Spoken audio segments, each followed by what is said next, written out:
My name is Cameron Collins. I'm a revenue operations strategist with RevPartners. I also serve as the community manager for Sprocketeer, which is a HubSpot admin dedicated community.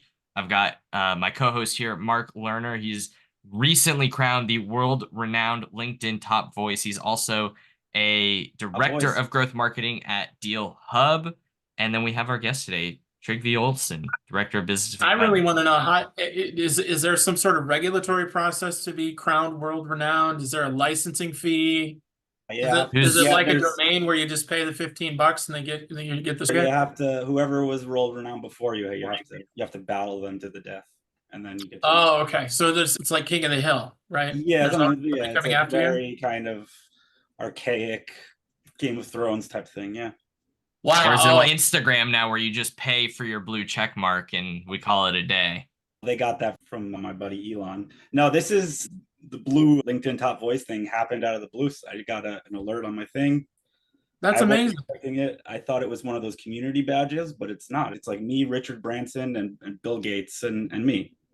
Wow. If you get an invite to Necker Island, make sure you take lots of pictures and rub it in everyone's face because it's not a small achievement. Even the top voices badge, we're going to be talking about how to Yeah. become an expert in the HubSpot community, and being able to build authority within the domain is a part of that. And even just getting the top voices badge is difficult. It's not hard to do, but it takes work, commitment, and time. So I worked on it. I once tried to be like one of the top five, and there was a point where I was I think I was top three in the world. But wow, did I have to put a lot of time in to get it. And the gamification on it meant you got a lot of people like me who are intensely competitive and And we're saying, yeah, that sounds great, just so we can get a thumb up. mhm. So obviously being able to establish yourself on LinkedIn plays into being able to establish yourself in the HubSpot ecosystem. Trygve, I Yeah, want to give you an opportunity just for those who don't know you, haven't met you, tell the world a little bit about yourself, your background, and how you got to being sure. an expert in the community. I think despite Mark's world renowned status, I think one of the reasons why people consider me an expert is I fully admit I'm not. And it's HubSpot is because it's one of those things that's constantly iterating and constantly changing.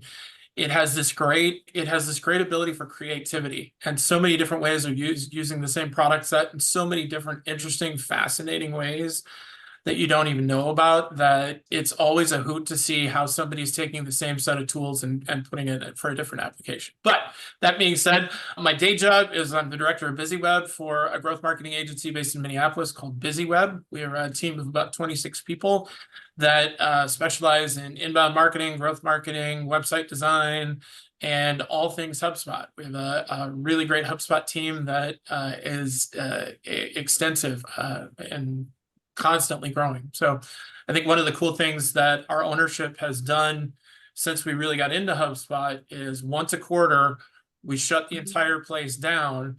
And then it takes the entire day and focuses on recertification, continued certification, continue to get better and better.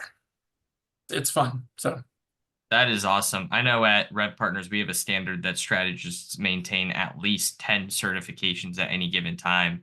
And so giving your team the ability to focus on just that internal education, in your yeah, instance, closing everything down and saying, hey guys, let's have a learning and development day or period of time is so important. And obviously in your own case, you're a CRT, which goes I well am. above and beyond just getting certification. So tell everyone a little bit about the journey to becoming a certified trainer.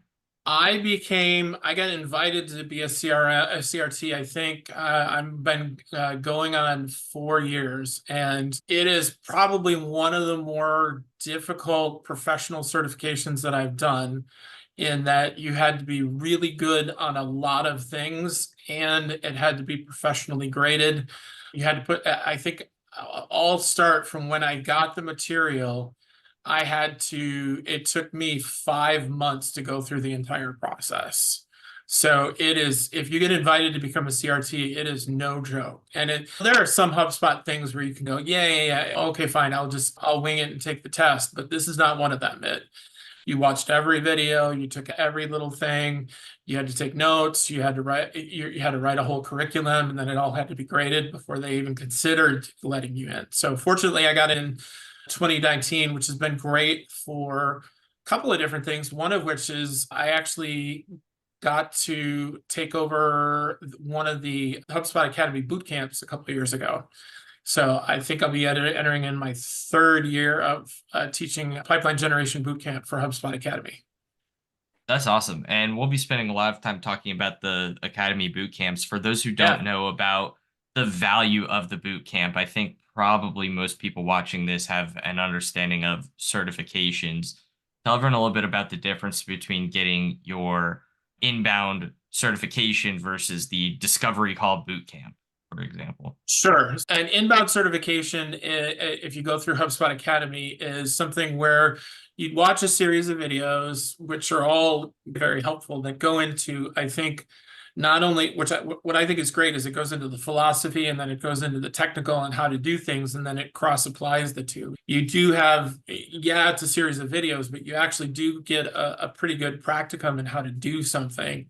And then you take the tests. Do you guys have a lot of certs? I've got 14. I've got 13. When I got those 14, that was like half of all of the ones you could get. And now there's so many more. Yes, I think there's 38. I know George Thomas has all 38. There's a woman who works at BusyWeb whose name is Victoria. She says she has 36, and I think she's ticked that she hasn't passed the other 2 yet. So I'm I'm with you, Cameron. When I started, there weren't a lot, but the tests even in those are difficult because there's one clearly wrong answer, and then there's one answer where you're like, meh, and then there's 2 answers that kind of basically right. And then you have to choose which one you think is right. You don't find out till way later if you're right. You're like, dang it. And then you come back the next day and you see the same thing and went, okay, I'm going to choose the other one. Shoot, which one did I pick the first time? I don't know. So you have to really get the material. The difference between that and that's self-directed, which is great, and it's something you can do.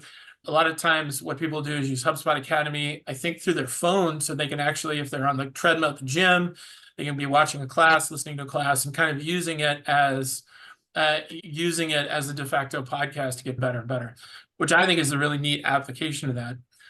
The alternative is the boot camps are cohort-based learning, which means that you're going to get a whole bunch of people together from all sorts of walks of life. Sometimes people are HubSpot partners, sometimes they're just end users. And the goal is we're going to try and get better about this one particular subject. And we're going to practice it. We're going to do real-time applications. We're going to teach theories. We're going to go through the storytelling of it all.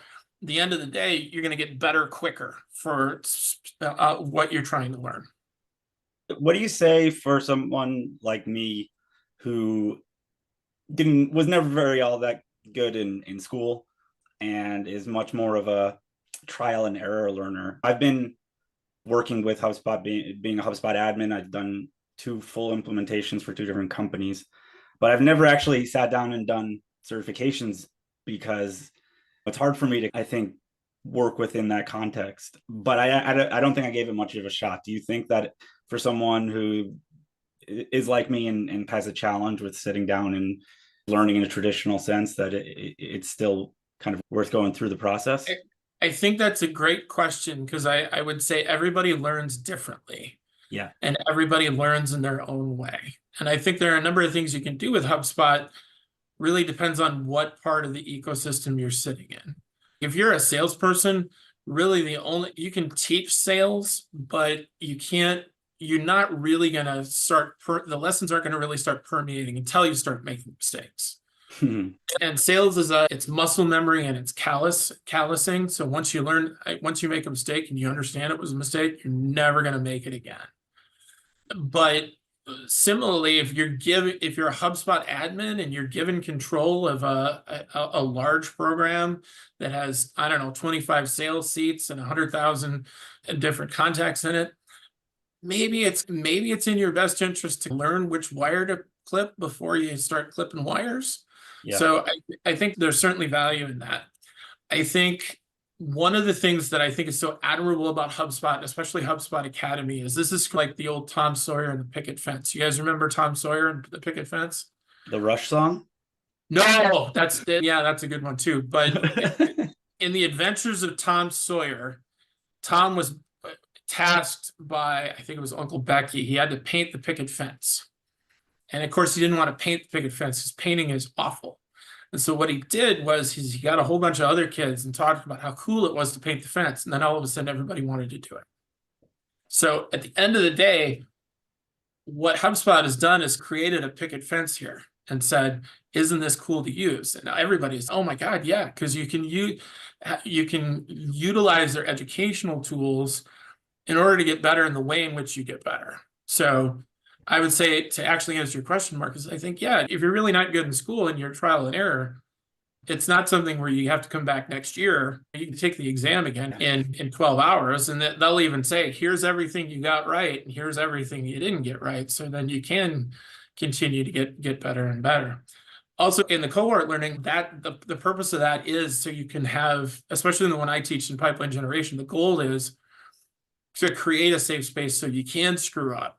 And you can be like, oh man, it's like one of the things that we teach is when you're calling somebody, never ask a question that you don't know that you can have them give a negative answer to. Hey, so if I'm calling you from scratch and you don't know me, I have to say, hey, Mark, it's Trygve at BusyWeb. Am I calling you at a good time? The answer is probably no. I don't know who you are. No, and then or hey, Mark, is this now a good time? Of course, the answer is no. I don't know who you are. My time is my absolutely most valuable thing, and if you want some, no. Alternative, what we do is we say, okay, so instead of doing that, affirm them for doing the action that you want, because most selling is a series of micro yeses to get to the big yes. So when you pick up the phone, when you answer the phone, what we teach them is to say, hey, Mark, it's Trygve from BusyWeb. Thanks for picking up the phone. Yeah, doesn't leave you much room to complain. Because it's an affirmation of what you already did. And everybody's it's jarring because nobody's automatically saying thank you for something that you just met, right? Mm-hmm. I've got a question then that's really interesting because as I'm hearing this, when I think about HubSpot training, the boot camps, the certifications, I think about how admin and like leadership would use it. It sounds like there's a ton of application for, as you mentioned, like the end user, but do you find that employees are getting enrolled in these boot camps, or is that still something that like we're working to make that happen?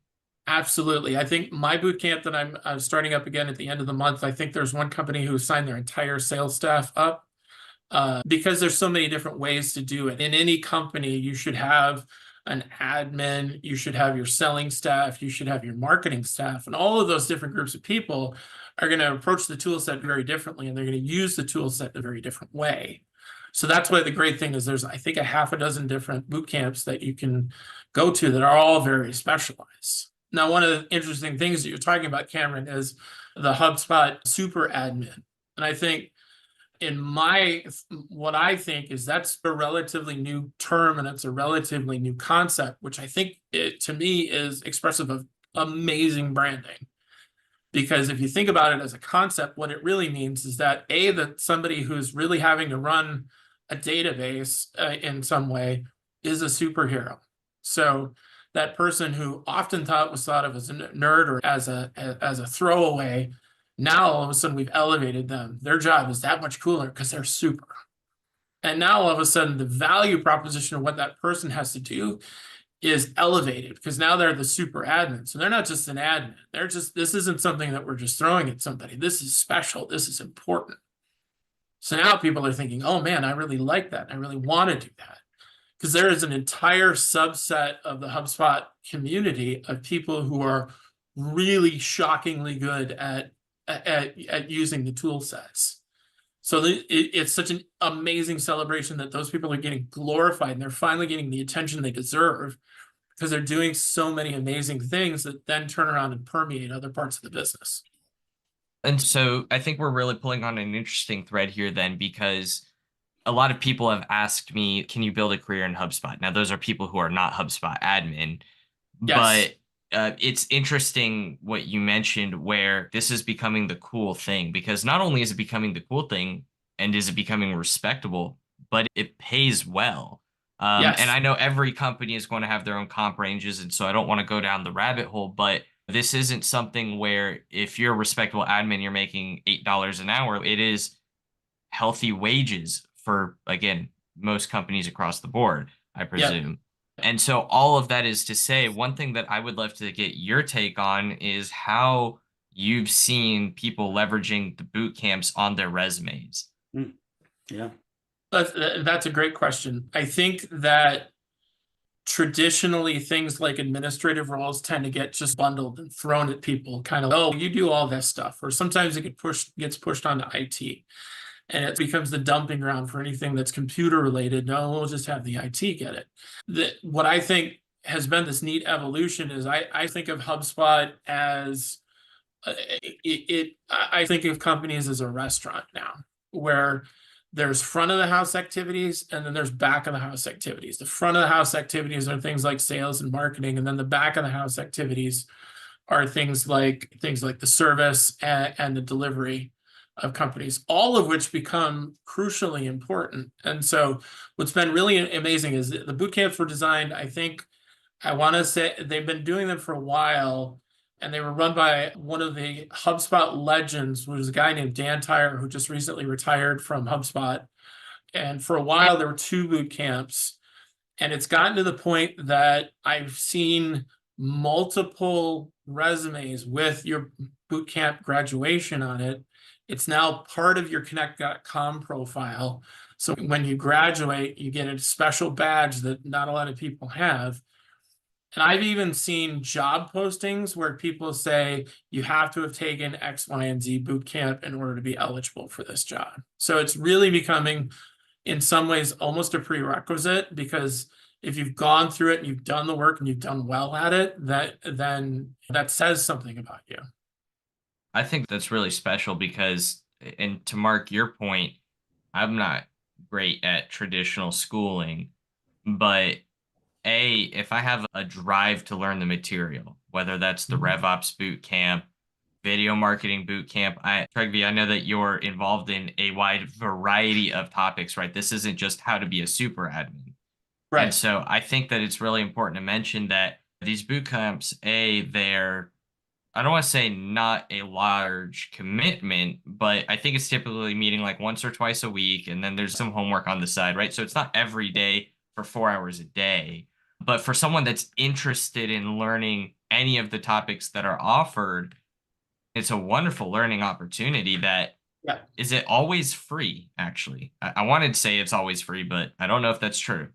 The HubSpot versions are free. Some of the instructors have follow-up classes that I think they are charging for or creating cohorts. So I think there are opportunities to get a little bit more advanced learning for pay. But yeah, HubSpot right now, everything is free. So if you're going to take the admin bootcamp, the RevOps bootcamp, those are all free. Now, back to your point about how much of a time commitment is this. In my class, what I typically say is 20 minutes a day, every day, focus on just tweaking habits in order in 6 weeks time, when the class is over, you're continuing to do the activity, and you doing something as simple as blocking the time off to focus on the one thing that you're trying to do. Because if it's not on your calendar, you're not going to do it, because time's going to come up, or you're going to watch the new Mean Girls movie trailer that just dropped or something like that, and time just slips away. But if you focus on doing it a little bit every single day, and sometimes it's, hey, read this blog article, or hey, watch this video, or think about this, or something like that. So you're doing different activities, and it's all directed. And then you do have an hour of class time every week where everybody gets together, which is just shockingly amazing. I think in the last pipeline generation bootcamp that I taught, we had people from 11 different time zones around the world. There's there's this everybody together. Yeah, there's this wonderful woman named Sarah Medilio who I think is, on a physical level, I think quite literally half the size of me, and she was getting up at 1 o'clock in the morning to go to my boot camp, which is just amazing and shocking at the same time, because she lives in the Philippines. By the way, hi Sarah, if you're watching. So you're going to meet all sorts of different people from all sorts of different walks of life. And really the one thing they have in common is we're all on Team Orange in one way or another. That's interesting.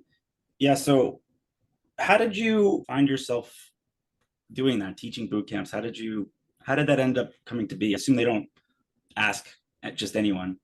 There's kind of a feeder program to it. I think I was one of the first people that went through the feeder program, is because as the classes, when I went through boot camp, I think my boot camp was 50 people, 15, I'm sorry, 15. I think as I looked this morning, my boot camp that starts at the end of January has 173 people. So much bigger. And so I was asked by Dan, hey, can you become my teaching assistant? Come sit, listen, monitor the chat pane, ask people's questions, help connect the dots. I said, sure. And I did that a couple of times. And then it got to the point where they said, okay, now we want you to teach it. We want you to team teach it. So I teach it with a wonderful guy in Cleveland named Keith Gutierrez, who is personality very different from me, but yet still a subject matter. And then there's a whole sort of feeder system where you can become a producer, where you're doing those things. And then as it grows, or as somebody takes a break, then you step up and do it. It's all part of the trainer program. You have to have a training license to get it, but there's a whole system now in place that to constantly be finding new people.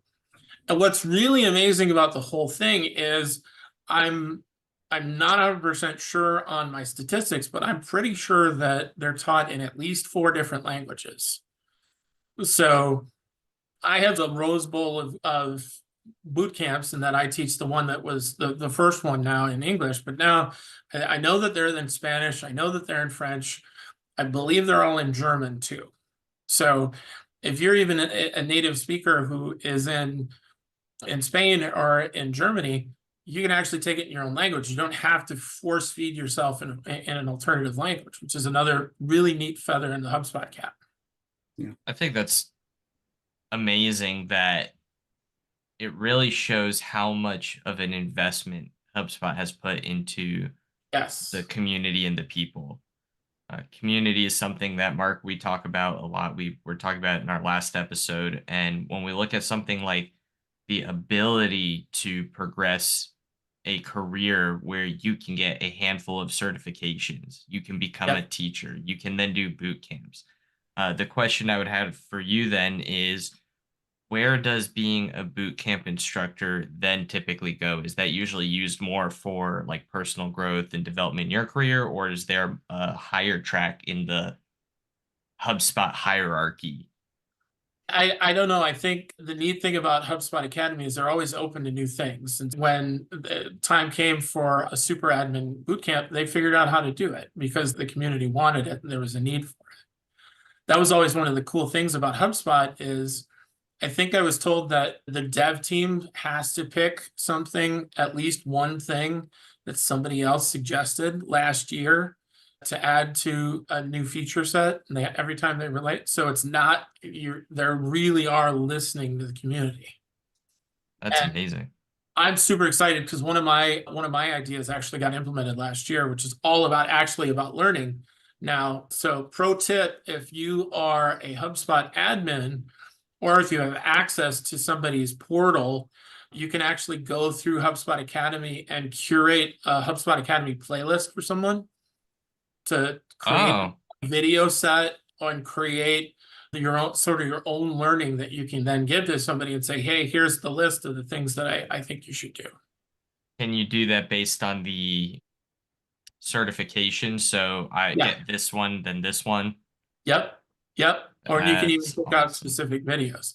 So what's so cool about that is there are people, I'm pretty good at HubSpot, I'm not going to lie, but there are people who are demonstrably better at it than I am, who people like Kyle Jepson, people like George Thomas, who just know everything there is to know about it. And those are the people who are teaching the classes. And so you're really focused on industry experts. The cool thing, I think, is that they're pulling from the community itself. They're not just saying, here's our stuff, here, take it. So you're getting a lot more real world application. I don't really know that I answered your question, but I felt like I said some cool stuff. So I'm going to pause here so you can ask me another question. Yeah. And to your point about learning from industry experts, one of the things that I've really fallen in love with in terms of engaging with the Sprocketeer community is the ability to crowdsource knowledge. And Yes, I for sure. think the Academy is very emblematic of that, in that it's not HubSpot living in a vacuum. Obviously, there are certain philosophies that they are drawing on for the content, but they're also revising content. How often have we seen them posting items on LinkedIn about, hey guys, or at least the Academy people that I follow, right? Hey guys, I just redid this course. Go check it out. And I think that's Yeah, really cool because it's not just static stuff from 5 years ago. yeah. And I've spent, I would say, like a decent amount of time with Kyle Jepson. And one of the questions I get asked is, what's Kyle really like? He's the same person. He's not faking in videos. He's genuinely excited to tell you about this new thing that he just figured out or somebody just told him. There's all sorts of really cool things that you can learn just by learning from other people. What's the most interesting application of HubSpot that you guys have heard of? We had an interesting guest the other week who had demoed the utilization of CMS Hub for, it was quite complex, but it for tracking of product and services and like shipping and all these things. It was using custom objects with CMS Hub and Sales Hub into kind of a portal for a given user in a very kind of interesting way. So that was a novel use that we had seen. I would agree with that. And I'm glad that you took the first step at articulating that I don't think I did a response. great job, but yeah. Yeah, because right. So this is actually something that I've started working with my clients, my partners on, is actually implementing this, because I've either told them about it or they happen to see that episode and they said, hey, can we do something like this? So we've started going down that journey of taking what is on the back end of HubSpot, what we see as the user, but then presenting that back to the customer so they can see what is their ticket status, what is their response to certain questions on a form. And I think that when we think of things from a revenue operations perspective, oftentimes we think about what I would call the left side of the bow tie model, right? Marketing, sales, the deal is closed. Oftentimes, what we don't talk a lot about is how do we then engage the customer, improve the customer experience while using HubSpot to then create recurring revenue. And I think that was a really great example of how you can use HubSpot's native features to improve the customer experience. Yeah. Interesting. I think the most interesting use case that I've ever come across is I met a dad who had a football player as a son. And he built, when the kid was a junior, he would put all of training reels into HubSpot on a website, and then he would send emails out to all the schools so that when he knew when schools were looking at the videos, so he knew weighted how to talk to them based on what their level of interest was. Man after my own heart. I love that. Yeah. Right. I think I just thought that I still think that was just one of the coolest ways you could use that tool set for a real world application. Yeah. So that, I think, is a great example of how HubSpot is the everyman CRM, if you will, the everywoman CRM, right? Yeah. The everyone CRM. Let's keep it neutral here, right? So with that in mind, though, you think about HubSpot as an enterprise level. A lot of people talk about, okay, it works for small business. Independent business owners, individuals can figure it out. Enterprise, is it a good fit? Mark, we've talked about this quite extensively. And when Trygve, you've mentioned the boot camps, I'm now thinking about how there are resources that companies literally have as oftentimes free that they can use to upskill their employees on everything from sales to marketing to videography. And one thing that I think that a lot of people watching may want clarity on is, where do they go to find all of the boot camps that they can potentially enroll in?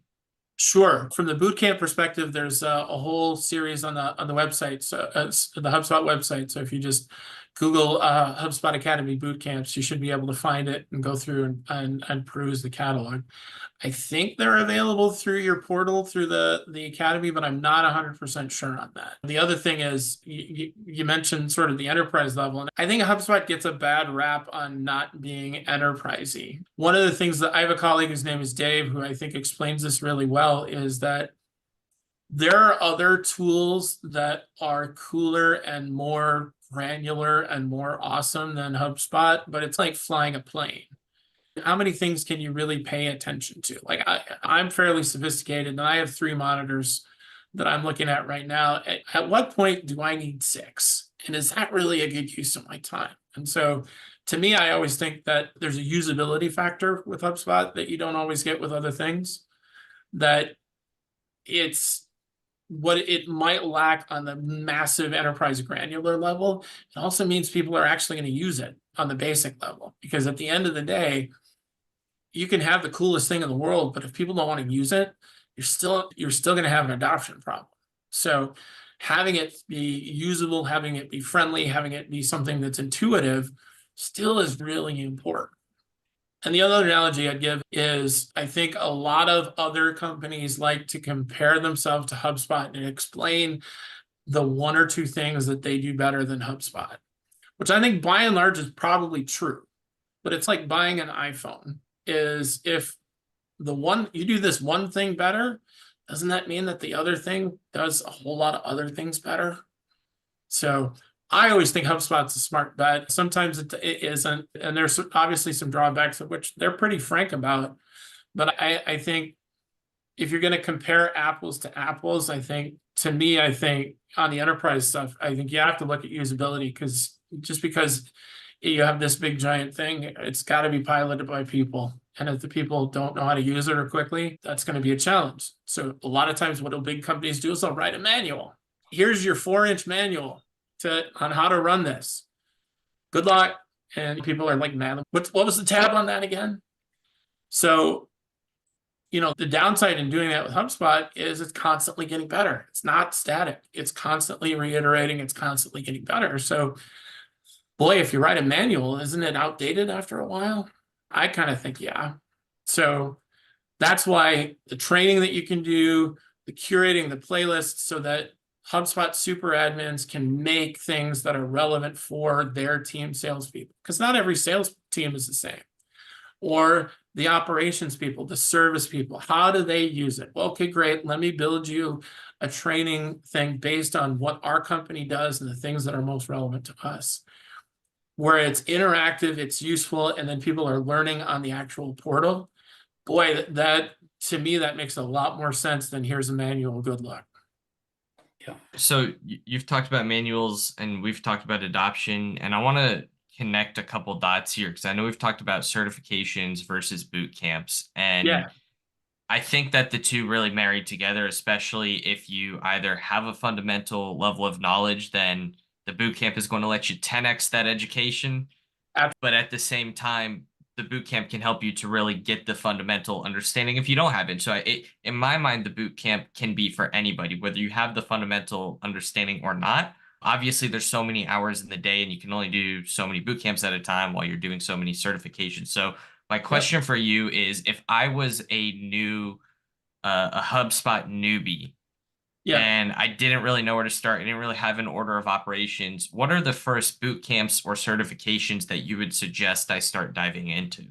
So that's a great question that I'm going to give you an intensely complicated answer for. It depends. Right? That's a quick, TLDR, it depends. But I think the genesis of your question, Cameron, I think gets back to what Mark talked about earlier about different learning styles. And if you're learning together as a group, what's neat about that is you can do it in a lot of different ways. There are people who come to my bootcamp who are introverts. They don't like talking. They don't like having their camera on. They're just there to listen. Or there are people who are like, yeah, man, I really want to do it. And you say, hey, any volunteers? Like, yeah, me, because they want to try it. And there's a nice combination of both. And for those introverts, they can learn from the other person trying. And if that person makes a mistake, sometimes that introvert gets to learn from that. So I think, so back to your question, which was, where do people start in HubSpot Academy? I think It depends on where you're at. If you're coming in as a salesperson, then learning the CRM basics, learning the HubSpot software is a great place to start. If you're an admin, understanding the basics of inbound marketing, I think, is really a good place to start. And then branching off into the tool sets depending upon which you use. I came in when I became a CRT. I was blessed that I only had to learn 2 tools. Now there are 5. So it touches commerce, it touches operations, it's touching service. There's so much that goes into that. So what I recommend is something as simple as browsing the catalog, see what you're interested in, and see where you should go. Also, I also believe in crowdsourcing. I think there's so many different fun resources like Sprocketeer, like Connect.com, where you can throw up a hand and say, I'm new here. Where should I start? And you get HubSpot, I think, is decidedly weird, and that everybody who's gone down the path already will be happy to tell you how to help.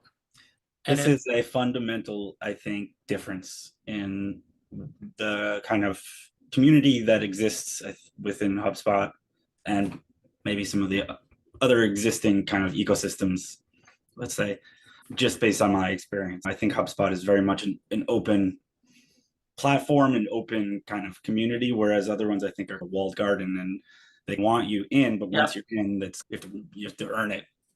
Yep.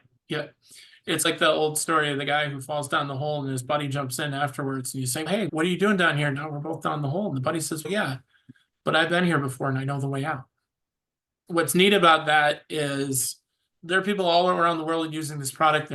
Chances are good you're going to find somebody else who's had the problem you've had, and they figured out a way around it. Is that solution the right one for you? I don't know, maybe, but at least it gives you a place to start. Because if you're looking for an answer, the last thing you want is to have somebody say, yeah, that sounds like a problem, but that's not helpful. You want somebody to say, okay, have you tried this and this? And there's so many different places, and there's so many community-based resources to help you do that. It really is something special. And that's how we teach selling. Is you can be so disingenuous if you come with an agenda, and you can come saying, I want you to buy a bunch of stuff. So let me figure out how I can cleverly get you to say yes. And chances are good, if you're really clever, you can get a lot of people to say yes. But that doesn't mean they're going to continue to use it.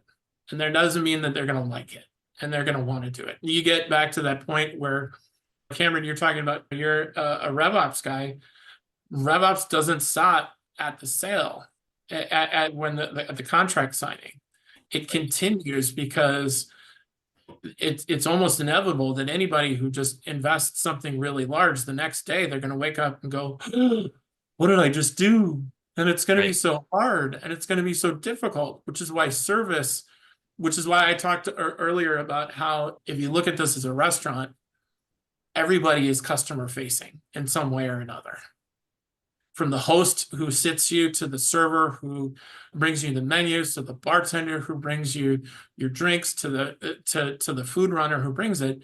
If you have a bad experience with any of that, you're really not going to continue to go back to that restaurant. So everybody's got a stake in developing good relationships, and everybody comes at it differently.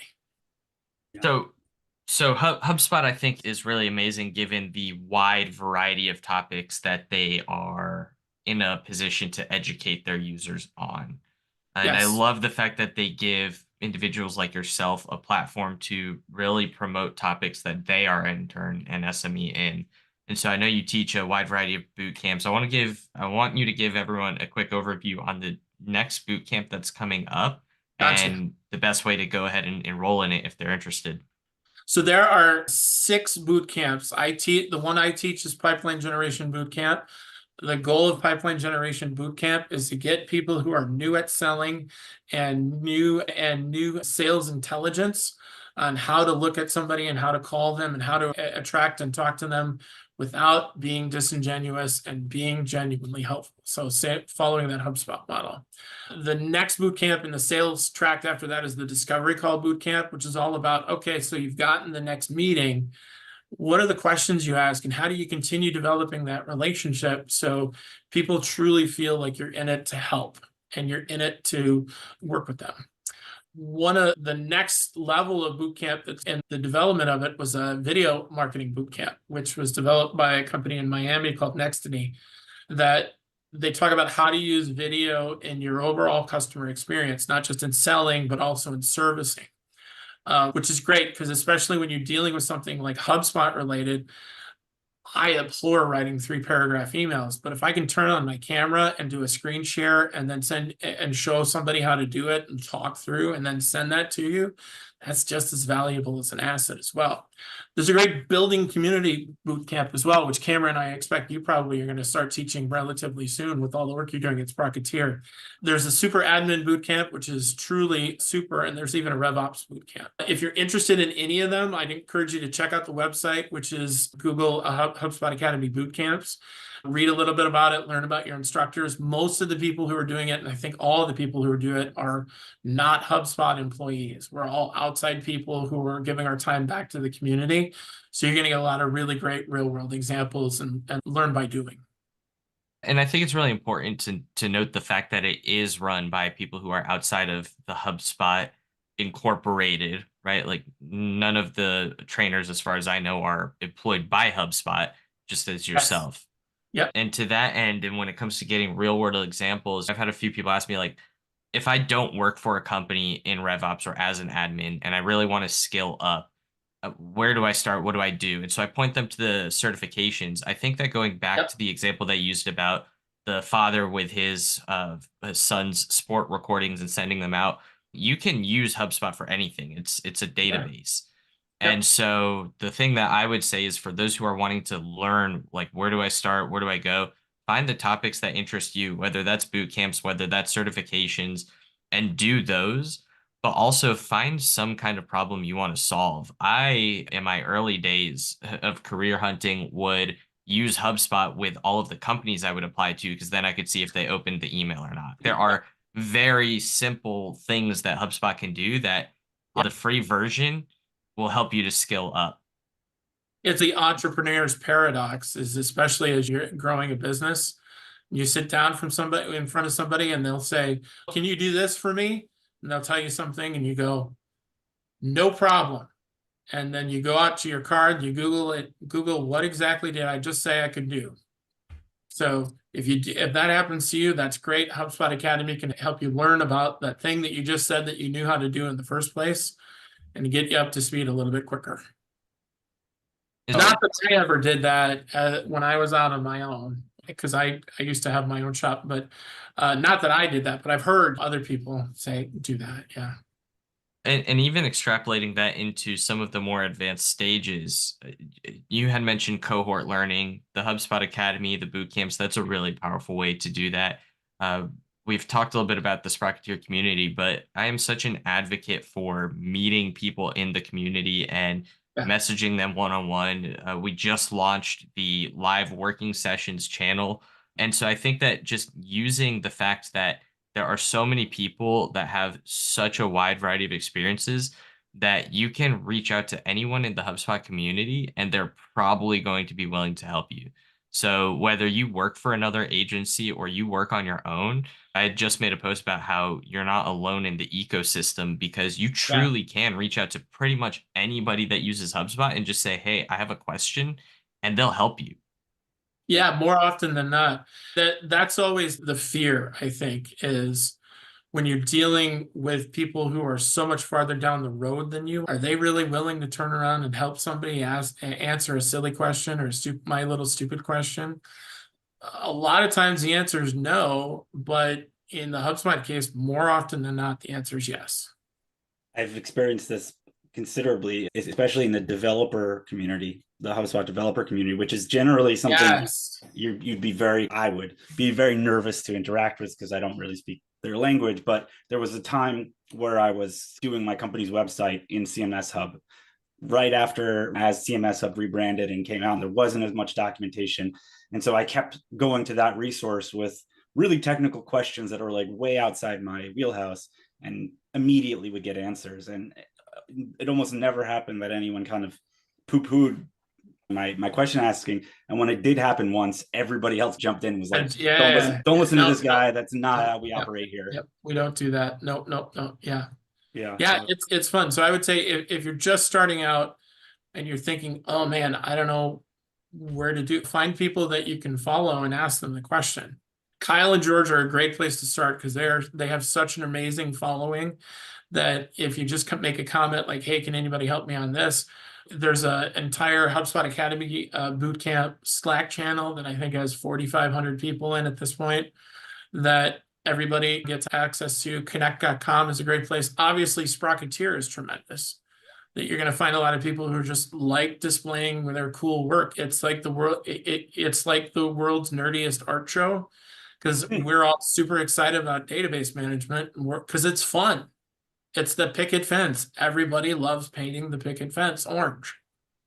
I think we can agree that everyone who is tuning into this enjoys watching or painting the picket fence, making it orange. And to that point, I met with a handful of Sprocketeers this morning, and we just got to nerd out over solving what is a relatively simple question of, Yeah. if I have a contact, how do I know all of the contacts who have 2 or more closed won deals? And relatively simple question that turned out to be a very long conversation on philosophy and debate and what's the best way to do this. And really what it comes down to is we're all passionate about database management, and there isn't always one right answer. There may be a most efficient answer sometimes or a more elegant answer, but I think that it really is a testament to what's been built as a community here in the HubSpot space. And Trygve, thank you for your part in communicating Super and fun. helping people in the bootcamp side of that.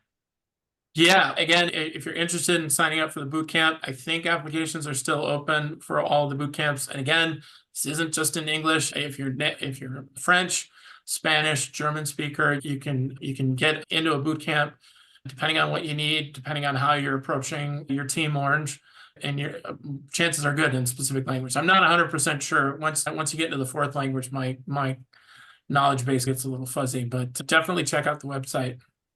As long as you're Team Orange, there's a space for you in this group. Team Orange all the way. Yep. We bleed orange. Exactly. I think as I'm looking at my desk, it's littered with HubSpot tchotchkes that I've gotten from inbound at some point or another. And I think I'm on my 8th or 9th HubSpot moleskin at this point. Hubolution Party wound up being a big bang last year for the Sprocketeer community. I look forward to seeing what we do this next year, considering the recent move from Discord into Slack and the fact that we went from a dedicated group of 5 to now 850 active people in the community. That's amazing. Kudos for growing the community like that. It's been a wild journey. A lot of pings, a lot of messages. Mark, I know you've been instrumental in helping to get things up and running. Trygve obviously being behind the scenes and just keeping the community alive and running and the education going. It's also important. Yeah. So I am appreciative for both of you for contributing to everyone's growth. I really appreciate you guys giving me the opportunity to give a shout out to the class. There are a lot, just amazing people doing amazing work, and we're just giving the education away for free just because it's fun.